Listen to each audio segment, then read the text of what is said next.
Welcome to the Michigan Man Podcast on Wolverine Sports Radio, a member of the V-Sporto Network, and in partnership with SB Nation's Maize and Brew, for Wolverine fans from coast to coast. Go Blue and welcome to the show. I'm your host, Mike Fitzpatrick. Michigan's class of 2017 still has a few openings. Fans were disappointed when Najee Harris opted for Bama, but there are still some big-time players who have yet to commit. Today, Steve Lorenz from 24/7 Sports joins me for our January recruiting update. First, a few news and notes to get us started. It was confirmed on Monday that Tyrone had accepted an offer as running backs coach from the Jaguars. His contract had expired with Michigan, so it's no surprise he would have options aplenty. It is known that Tyrone has head coaching aspirations and was interested in the Western Michigan opening, but after that was filled, he decided to head back to the NFL. He did an outstanding job getting the most out of our running backs the last 2 years and is regarded as one of the top 5 recruiters in college football. He will be missed. We will find out soon who is on Jim Harbaugh's short list to replace Tyrone. Jim Harbaugh was in Georgia on Monday for an in-home visit with 5-star defensive lineman Aubrey Solomon. Not sure what Aubrey thought about it, but according to reports, his mother really enjoyed the visit. Jim and his daughter, along with Don Brown, went go-karting with Solomon's family and even bowling. And we all know he has said some derogative things about Michigan, then apologized, and over the weekend said we were still in his top 3. So stay tuned. He might be one of these whichever way the wind is blowing, where do I want to go today kind of kids. We'll find out on or before February 1st. Steve Lorenz says this is the highest-rated Michigan recruiting class of the modern era and could get even better in the next 2 weeks. He joins me next on our Game Day segment here on the Michigan Man on Wolverine Sports Radio, a member of the V-Sporto Network, and in partnership with SB Nation's Maize and Brew.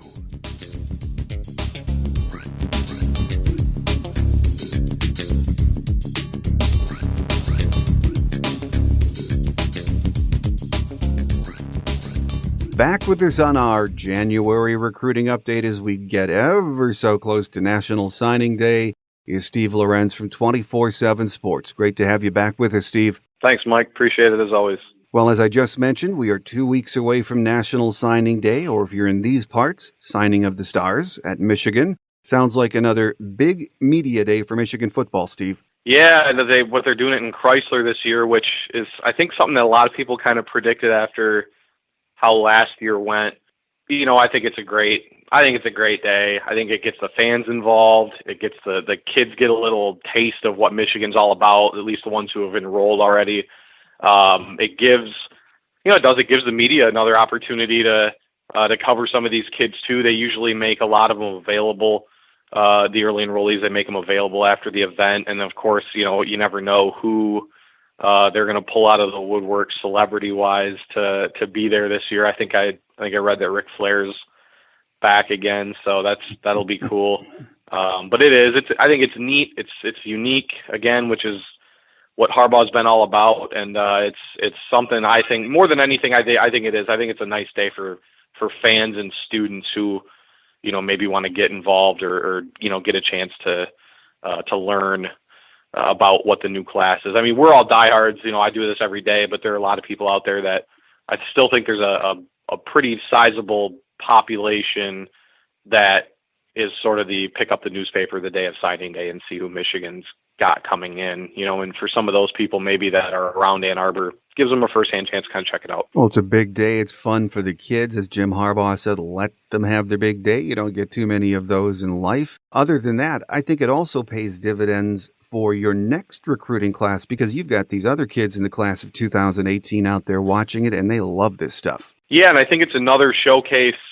Is a kid going to commit because of that event? I don't necessarily think so, but it is a showcase to show how passionate Michigan is about their football program. So if Chrysler gets packed, that's a huge, that's one of those things. That's a factor, right? I mean, it's another opportunity for Michigan to show how passionate they are about the program, the coaching staff, Harbaugh, the new players, how much they're revered and how much the players are loved and stuff. So, it is they're good at getting the headlines on signing day. They did it last year.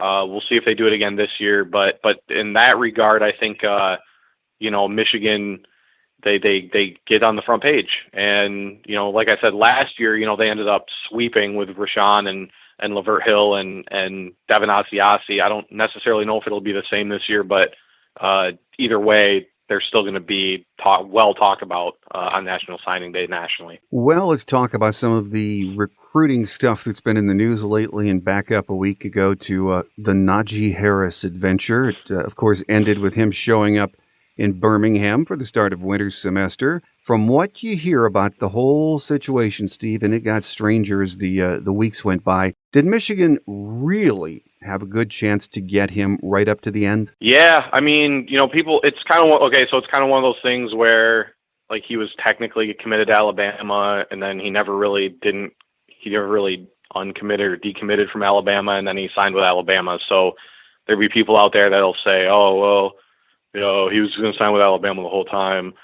I don't necessarily, from being around him for the whole week in San Antonio, I was in San Antonio on site during Army Week. From being there the whole week and then knowing kind of how Michigan felt about their chances with him, I have zero doubt that Michigan had a legitimate shot. I mean, at first I thought, after we met up with him one-on-one, I think we were the only ones, or we were definitely the first ones to get him one-on-one.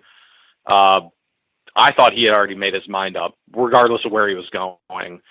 The way it ended up playing out, I'm not so sure that's the case, just for the simple fact that kind of things fluctuated a little bit throughout the week. I know Michigan felt good, then they didn't, then they did. I kind of get the sense that there was some, contact late there. I do know, I mean, we posted this on the site last week. He was still in contact with the Michigan coaches until he got on the plane to fly out. I mean, that's, again, I don't think he was the type of kid that was playing Michigan. I really don't. I would say that now that it's over. I really didn't get that sense. I just think he was a kid that, hard to describe him. Very enigmatic, very different, very unique prospect, both on the field but off the field too. But I don't think he was kind of taking them for a ride. I really get the sense now he was truly conflicted.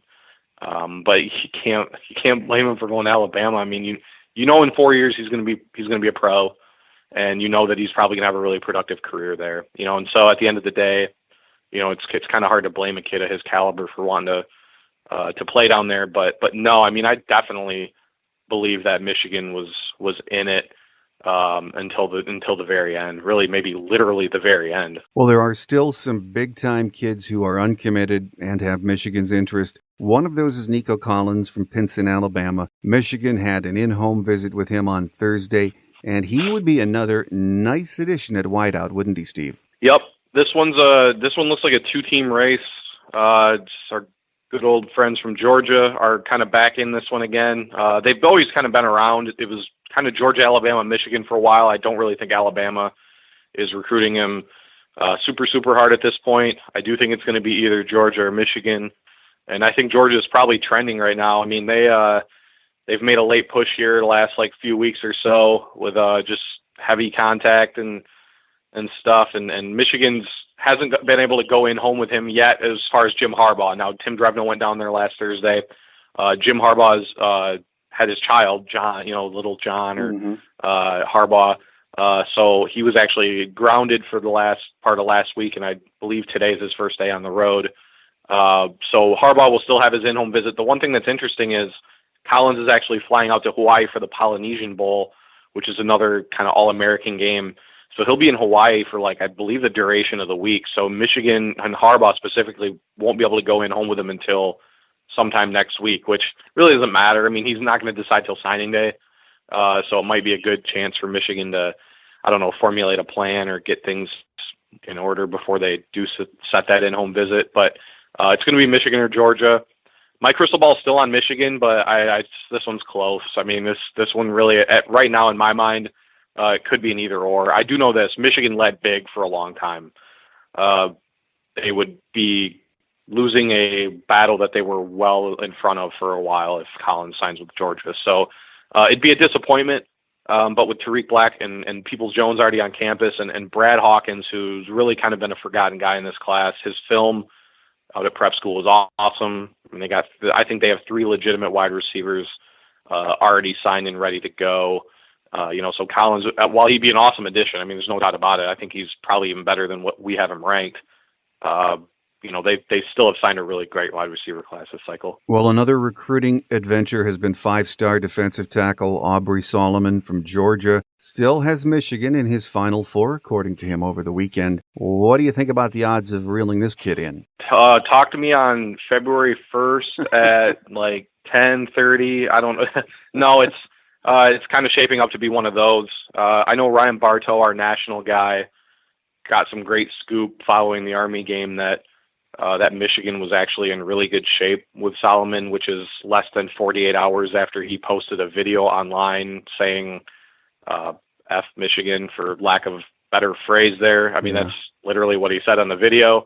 That happened, and so you think, okay, well, I don't think this kid likes Michigan very much anymore. They're kind of out of it.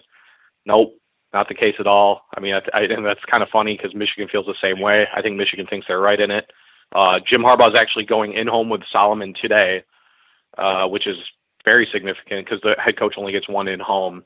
My sense is I don't know if I'd have gone in home with him this early, knowing that there's this much time between now and signing day, just with the way this recruitment has gone. Before he committed to Michigan last summer, I want to say Georgia, Alabama, and Ole Miss had all been publicly named a leader by him at some point. He decommits from Michigan. Georgia definitely took the lead for a long time. Now I think Georgia's they could be sitting third. And this one I think may be in Alabama or Michigan. That being said, he did just visit USC officially too, and he is a California native, which a lot of people kind of forget. He's not a Georgia native, so it's not a situation where the pull to stay home is necessarily as strong as it would be for a kid born and raised down there. So this one's going to be, for anyone out there, this is going to be the one that's going to kind of go back and forth a lot. I feel like if there's going to be a lot of noise, there's going to be a lot of twists and turns, I feel like. And, we'll just see where it goes. I think Michigan believes they're in it, though, and they need defense. They need one more. They have a great defensive line haul so far this year, but they need one interior stud, a guy that could, possibly contribute next year. And Solomon and then J. Tufele out of Utah are the two guys they're still recruiting. I think Solomon's a better prospect as far as he's already pretty good, but I think he could be really, really good. Could be even better than what he is now. Tufele is more of a finished product and amazing. He'd play right away. He'd play next year too, but I think Solomon's a guy that Michigan fans should maybe want or prefer a little bit. But it's going to be a crazy one, in my opinion. Three-star corner Brandon Sebastian from Connecticut was reportedly in town this weekend for a visit. He's a Boston College commit for now. What kind of a corner is this kid, Steve? I'll save you the time, Mike. Michigan actually pulled the plug on that visit. I think they feel good about what they have at cornerback. I think we expect Sebastian to sign with Boston College. Great player, though. Michigan's actually kind of recruiting his younger brother, Bryce, so that may be a guy that we'll end up talking about at some point. But for now, I think Michigan, this is what I feel like happened is, Michigan, their two corner commitments in Ambry Thomas and Benjamin St. Juste were early enrollees. I feel like they got those guys up, and they really liked what they saw out of them, and I think they're going to stand pat at cornerback until signing day. So would have been an interesting fit for them. I think he's a really high ceiling player, but Michigan seems content with where they're at cornerback, it sounds like. Well, the latest addition to the class of 2017 is its biggest, literally, 6'6", 335-pound Chuck Filiaga from Texas. This gives us 5 tackles in the class, Steve, and he is the highest rated, I believe, isn't he? Yeah, he is.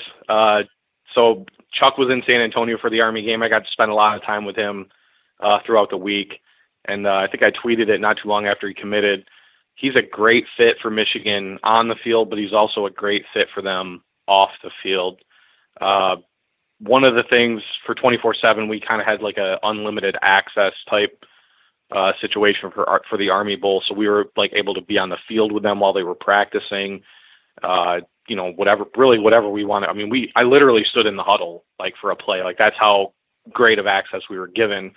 So I got to see a lot of things that you might not normally see when you're watching guys practice. And Filiaga is such a good guy as far as like coachability, team oriented, and he's one of the friendliest kids I've ever talked to. I mean, super friendly. But as far as on the field, he's a really nice mix of talent, leadership, coachability. He really fits what I think is sort of a Jim Harbaugh recruit. Now, a kid like Filiaga, every school in the country is going to want him, so and they'll take him and he'll do well. But he just seems like a really good fit at Michigan, and he became a super important player for them when Isaiah Wilson committed to Georgia. So huge addition for them. You know, a lot of people talk about maybe he's a guy that could play right away. I'm not sure about that. The only reason why, unless they felt comfortable putting him a freshman out at left tackle, he played right tackle all week at the Army game. Struggled a little bit with the footwork because he's only played left tackle, which is like all these kids. That's right tackle is like the worst spot to play in that game because all these kids are left tackles in their high school teams, and the footwork's a little bit different. So it took him a while to get acclimated to that. But I'll tell you what, though, I know in talking to Barton Simmons, our director of scouting, he's already there. I mean, he'll probably build a little bit, but he's pretty much already there. He shed some bad weight from in the spring. You know, he looks like a college football player already. So, you know, that Chuck was a big one. I mean, that was a really big reel for the staff. Really, you know, on our 24/7 profile pages, we put in who the primary recruiter is. You can't put the head coach in. Just they can't be considered like the primary recruiter. Mm-hmm. It's always an assistant. But if we could have, it would have been Jim Harbaugh would have been the primary recruiter here. He really closed on this one. You know, there was some talk that maybe his parents wanted him to stay close, which is why Oklahoma had kind of picked up some momentum there late. But Jim Harbaugh really shut the door on this one and finished it out. So, you know, I think that's a big win for Harbaugh and a big win for Michigan. I mean, they really haven't done anything in Texas, which, you know, you consider Texas has been down, A&M's been up and down. You know, we know what happened at Baylor. TCU's, you know, never really necessarily going to recruit at a super national level. You know, there's been opportunities, but they've just never been able to finish. So it's nice to see him get like a top 100 level player out of Texas. Well, Michigan running back commit Kurt Taylor, one of only two running backs we have committed, I believe, Steve, offered by Michigan State over the weekend, and he says he's going to visit. Do you sense some wavering on his part? We'll see. I'm kind of interested to see what happens with Taylor. You know, Michigan likes to try to take a couple running backs in each cycle. I think that's always been Harbaugh's thing, to take at least two running backs in each cycle. I tell you, I honestly think that they thought they were going to get Harris for a while. And I think, you know, with A.J. Dillon decommitting and going to sign with Boston College, you know, for now, I think Michigan's going to push to keep Taylor. I know it's another guy that Harbaugh really likes. He likes his work ethic. He likes his, like as a locker room guy, like he really likes what Taylor would bring in that regard. I think Michigan State being the school to offer is really interesting. I think Michigan, they would not have offered him if they didn't think that there was a decent chance that they could flip him. So going to be kind of an interesting one to see how it turns out. I know Michigan really not recruiting any other running backs right now, you know, outside of Omari Samuels and then Taylor. So, you know, Michigan's in Georgia. Like Harbaugh's at Aubrey Solomon in Leesburg, Georgia today, but I believe Michigan's going to be at Grayson High School, which is where Taylor goes to high school right now. They'll be there this week, I believe. So probably no more then. Will they try to shut the door on him and try to get him not to visit? I don't know. Usually they kind of let the kids visit other schools if they want to. So that's another one I'm kind of interested to see how it turns out. Interested to see how hard Michigan pushes to keep him and, you know, what his true interest level in Michigan State really is. So if it does happen, he gets flipped by the Spartans, as we've just mentioned, just Omari Samuels, the only running back in the class then from New Mexico. No other running backs you've heard that are on Michigan's radar in the event that happens? Not that I'm aware of, no. I mean, they liked Chase Hayden, the Arkansas commitment, but I think that door's been closed. There were some rumors they were recruiting a kid named A.J. Davis out of Lakeland, Florida.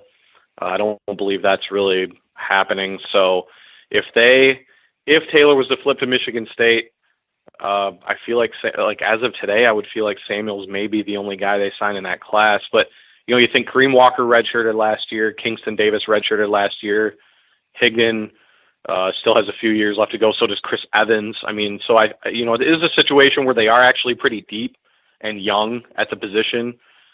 So maybe would feel good about taking one and then maybe make running back maybe a top priority in 2018. So, because there's a few really good running back. TJ Pledger out of IMG Academy is a kid that Michigan really, really loves.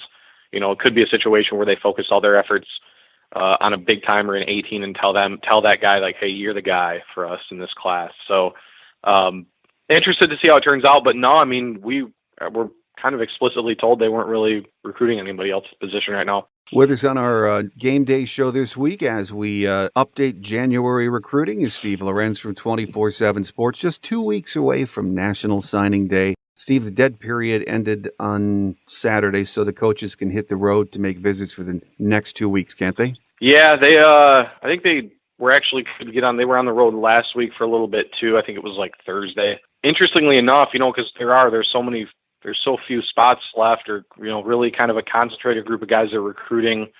There was a lot of 2018 themed or aimed stops, I guess, from the staff. They did see a lot of their top guys. I know Chris Partridge went out to Starkville, Mississippi to see Willie Gay, who's right up there with Collins and Aubrey Solomon as a top target for them. And he's a situation where I think it's LSU, maybe Mississippi State. I know Mississippi State lost their defensive coordinator who Gay had a really good relationship with. I don't know how much that hurts them there, but could be LSU, Michigan. Ole Miss is still sniffing around too, which, is always something you got to kind of keep an eye on.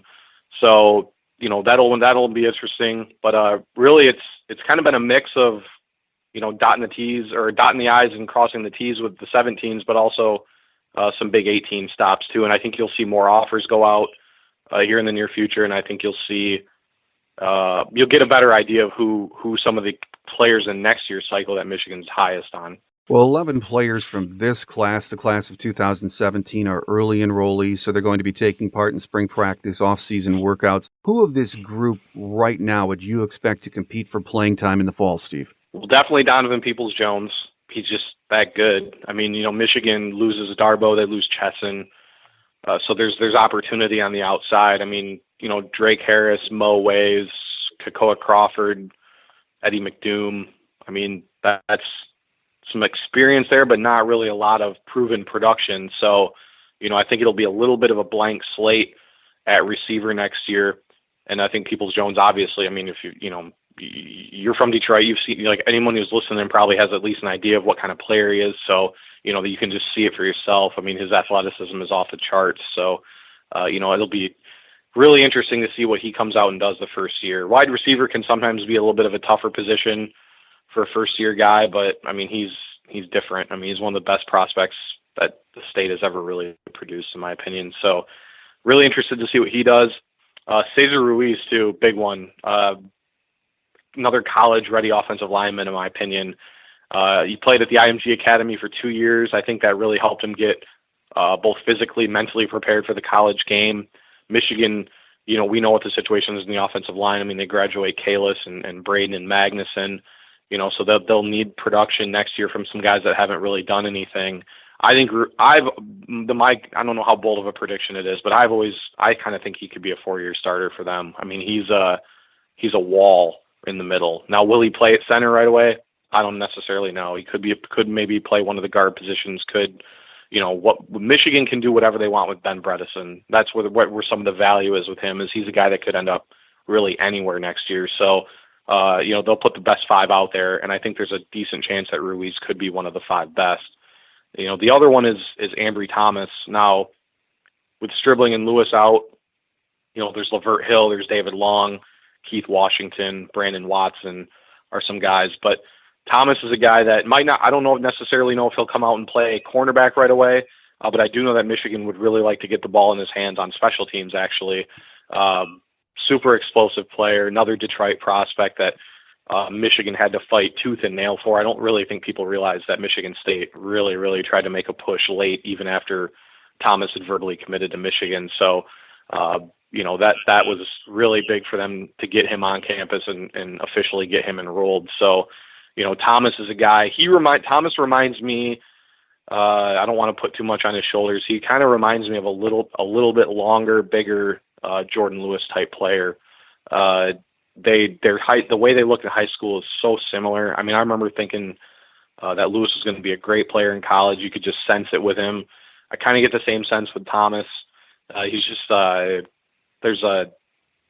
his athleticism is elite, but there's a sense, there's like that sixth sense, especially when he gets the ball in his hands.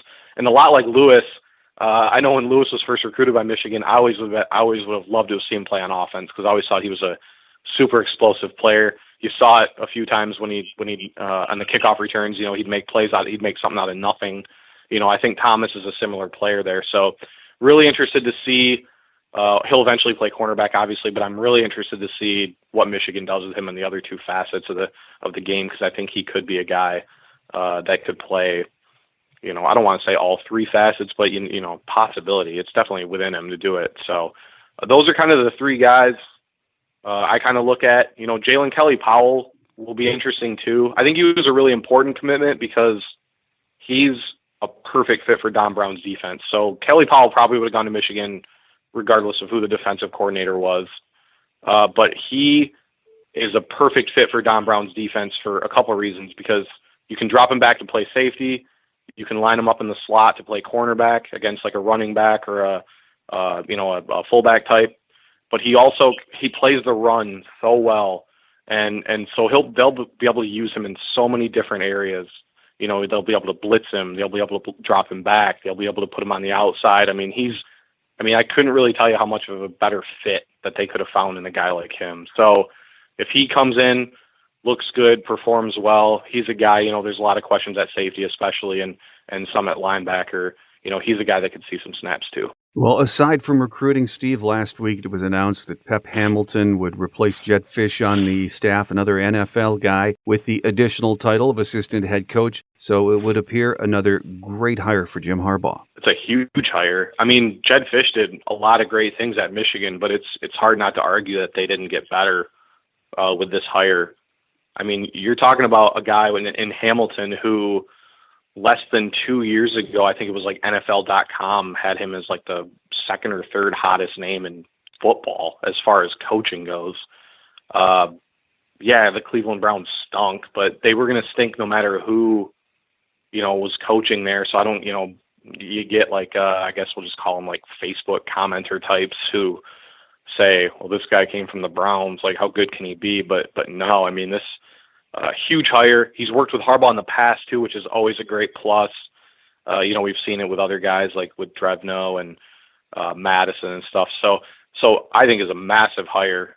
Interested to see how he is as a recruiter. He was a pretty good recruiter at Stanford, but I think recruiting's even changed pretty significantly since then. So interested to see how he acclimates himself on the recruiting trail. But as far as strictly a coaching hire, he can't do much better than that. He was being interviewed for head coaching jobs in the NFL, like just not even that long ago, So, and Cleveland wanted to keep him. It wasn't a situation where, they were like, okay, go ahead. Their head I think it was Pep, or what is his name, Hugh Jackson.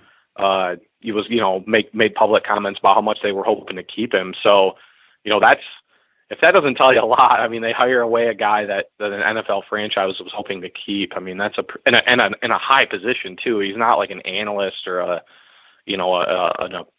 position assistant or something like that. He's legit. So great hire for Michigan. Really, close to a 10 as you can get in the college game. You just don't see guys like go from an NFL that high up in the NFL to the college game like very often at all. So. Huge hire. Well, in other staff news then over the weekend, actually last week, we heard that Tyrone Wheatley was interested in the Western Michigan job. Then it was reported over the weekend he would be leaving for the Jaguars for the NFL. I don't know that it's official yet, Steve, but Tyrone Wheatley would be missed, especially on the recruiting trail, wouldn't he? Yeah, he would. I'm interested to see what happens here. I got, the fact that he was connected to the Western job and then you immediately hear about him in the NFL definitely leads you to believe that he might be looking elsewhere.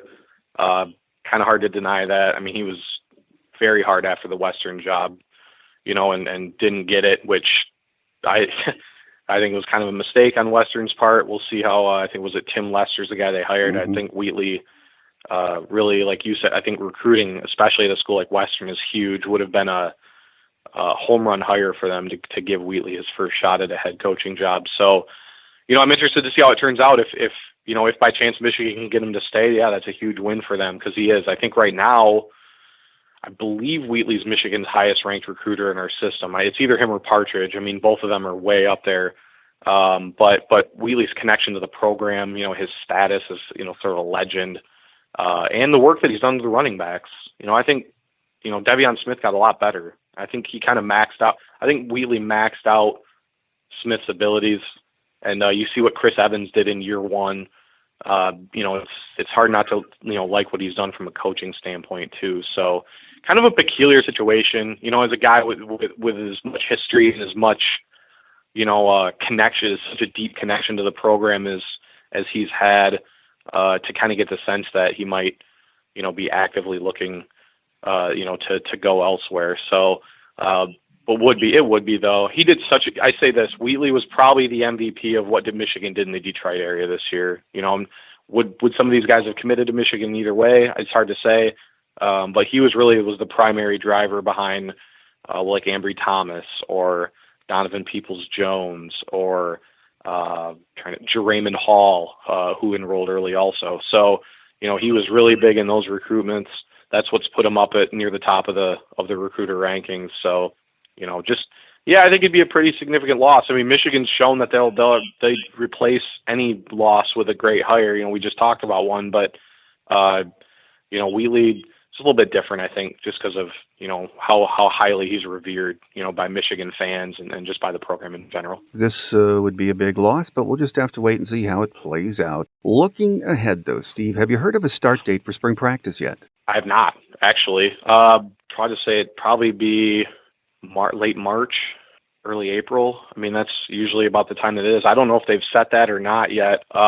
My biggest thing, I've been trying to find out what numbers the new and early enrollees are. That's been my big mission lately, but I don't believe they've handed those out yet. So spring practice will be, it's going to be a really interesting year for them. I mean, they lost a lot, but I think there are some certain positions where they may actually improve, despite some heavy losses. I know tight end is one spot where I think I'm really interested to see what action they get, because they've got talent and they've got depth at that position. And you could pick or choose about 4 guys out of that group that could really blow up and take it to the next level next year. So, but I believe it'll be April.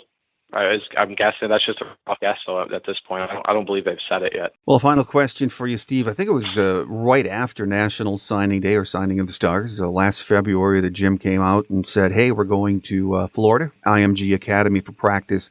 Any thoughts that the team might try something like that again, or do you think they're staying put in Ann Arbor? I think there was some kind of kibosh put on those trips, or at least it's been brought up to the council or to the NCAA. It's been proposed that there's got to be a connection to the school or something like that. So I don't think that they'll go back down to IMG this year.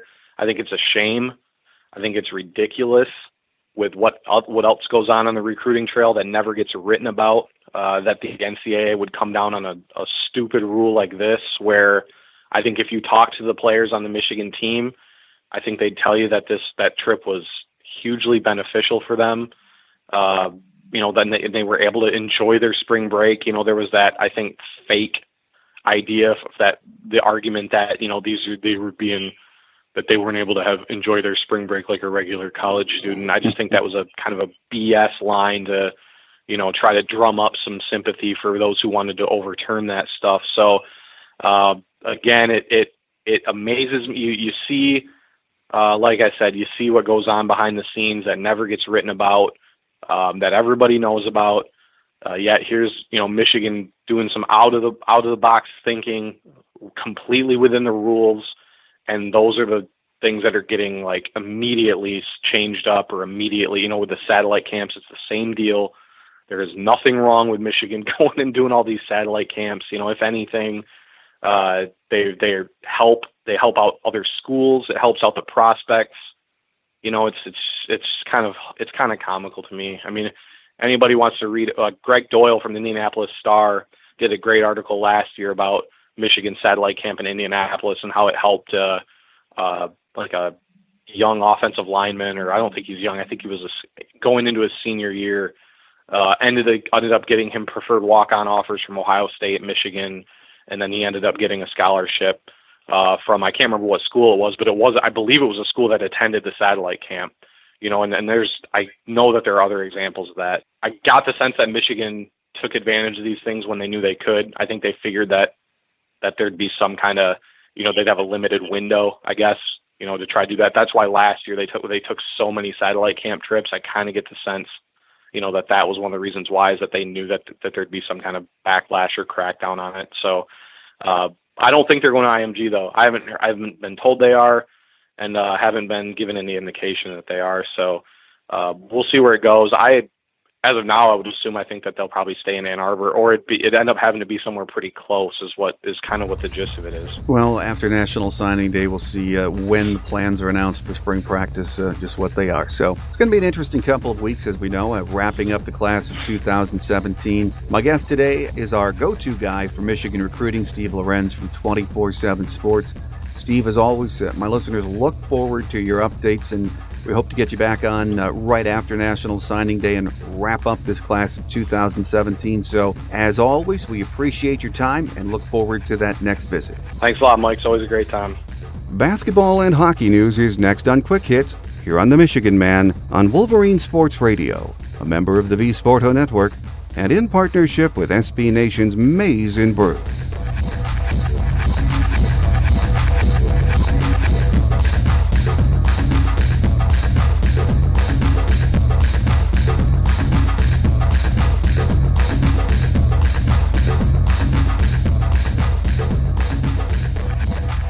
On Quick Hits today, men's basketball, 12-6 overall, 2-3 in the Big Ten. We'll be back in action on the road tonight in another Big Ten battle against number 17 Wisconsin. The Badgers are 14-3 overall, 3-1 in the Big Ten. The game again will be in Madison tonight, 9:05 p.m. tip-off at the Kohl Center. It is part of ESPN's Super Tuesday. Wisconsin is coming off an 89-66 win over Ohio State. In that game, Bronson Koenig led all scorers with 21 points, while Ethan Happ had a team-best 11 rebounds. Michigan will face Illinois for a second time in a 10-day span this Sunday at 2:15 p.m. on BTN, and they will be back at Chrysler Center. Women's basketball held Minnesota scoreless for nearly 7 minutes of the second quarter. It outscored the Gophers 22-6 in that frame, en route to an 84-69 win over the Gophers on Sunday afternoon at Chrysler Center.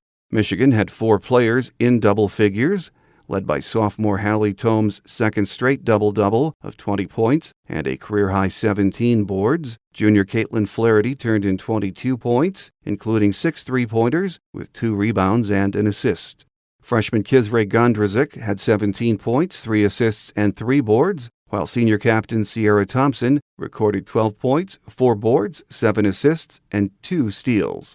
U of M committed just 11 turnovers on the day to Minnesota's 22, turning the Gophers' miscues into 19 points. The Wolverines held a 40-38 edge on the glass and got 20 second-chance points in the game. Michigan, again 15-4 overall, 4-1 in the Big Ten, will be back in action on Thursday evening, traveling to Maryland to take on the Terrapins at 6 p.m. The game can be seen on the Big Ten Network. Michigan hockey was swept over the weekend up in Minnesota, and they will return to Big Ten Conference play this weekend in a home-and-home series with Michigan State. Friday, the Wolverines will host the Spartans at Yost with a scheduled 6:30 p.m. puck drop, and then will travel to East Lansing on Saturday night for a 7 p.m. showdown. This will be the second time seeing Michigan State this year, as U of M defeated the Spartans 5-4 in overtime at Joe Louis Arena to claim third place in the 52nd annual Great Lakes Invitational. Michigan is 8-11-1 overall, 1-5 in the Big Ten, heading into this weekend's play. Our free show app is available from the Google Play and iTunes stores. If you're an iHeartRadio fan, you can get us there now. Just do a search for The Michigan Man and save us to your favorites. Thanks again to Steve Lorenz from 24/7 Sports for being my guest today. We're 2 weeks away from National Signing Day, and who knows what will happen in the next 14 days. Steve will be back with us in just a few weeks, to wrap up the class of 2017 and, believe it or not, start talking about the class of 2018. Next week, we're going to talk Michigan hoops. It's been a rough start to the Big Ten season, and tonight, of course, as we mentioned, we have Wisconsin, and then come home Sunday to play the Fighting Illini. We need to start playing some better D, I think that's obvious, and we need at least a split, I think, in these next 2 games. My scheduled guest next week is Michigan great and current color analyst on the Michigan Basketball Network, Perry Mills. So make sure you come back next week for that. I will also have a Michigan Man Extra for you in the coming weeks, and we will tell you more about that on the next show. So that will do it for this week. I'm your host, Mike Fitzpatrick. Thanks again for listening, and have a great Wolverine week, everyone. Until next time, take care, and as always, go blue. Thanks for joining us today on The Michigan Man, here on Wolverine Sports Radio, a member of the V Sporto Network, and in partnership with SB Nation's Maize and Brew. Our listener lines are open 24/7 for your calls at 313-263-4842. That's 313-263-4842. Or email us at themichiganmanpodcast@yahoo.com. That's themichiganmanpodcast@yahoo.com. The Michigan Man Podcast is produced at the studios of Robin Lynn Productions, Allen Park, Michigan, and is not affiliated with the University of Michigan. Go Blue!